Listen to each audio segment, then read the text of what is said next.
Benvenuti, davanti a me ho una Moda 5F. In questo video vi mostrerò un tutorial di manutenzione di base del motore elettrico. Seguitemi. Iniziamo con la teoria. Poiché questa auto è elettrica, non abbiamo il motore a benzina, quindi non ci sono olio da cambiare o altre manutenzioni legate al motore a benzina, ma i motori elettrici e le auto elettriche devono comunque essere controllati. Iniziamo con il vano motore. All'interno del vano motore possiamo trovare il serbatoio del liquido lavavetri, il serbatoio del liquido di raffreddamento e qui, sollevando questo, possiamo trovare la batteria e il serbatoio del liquido dei freni. Se hai bisogno di controllare il tuo VIN, si trova qui, qui e qui.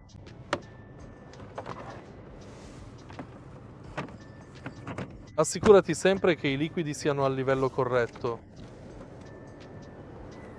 Qui, sotto il cofano, puoi trovare un adesivo con il tipo di refrigerante AC raccomandato e richiesto e la sua quantità.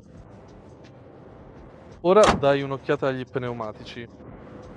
Puoi controllare la pressione degli pneumatici della tua auto tramite il display davanti al conducente. Per riuscire a trovarlo, devi premere il pulsante contrassegnato con 2 pagine che vedi sul volante e lo troverai esattamente proprio qui.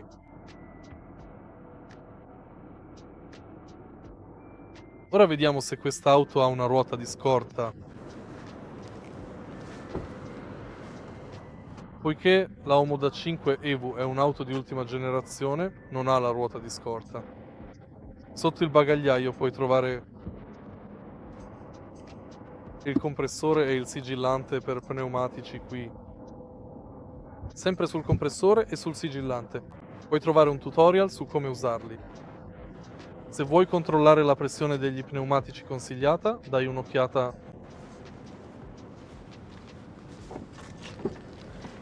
dietro le porte del conducente. Proprio qui abbiamo questo adesivo.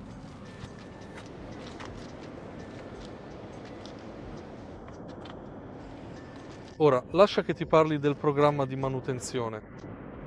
Per la versione elettrica, la frequenza standard della manutenzione programmata è ogni 12 mesi o circa ogni 20.000 km, a seconda di quale condizione si verifichi per prima.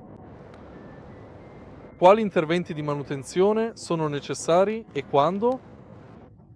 Manutenzione annuale, filtro dell'aria condizionata dell'abitacolo, scansione completa con software diagnostico, ispezione del sistema frenante, ispezione del sottoscocca e della protezione della batteria, sospensioni, sterzo e pneumatici.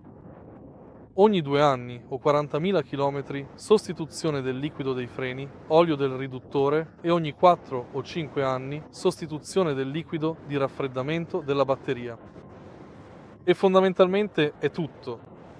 Assicurati di seguire il programma di manutenzione della tua auto per mantenerla in buone condizioni.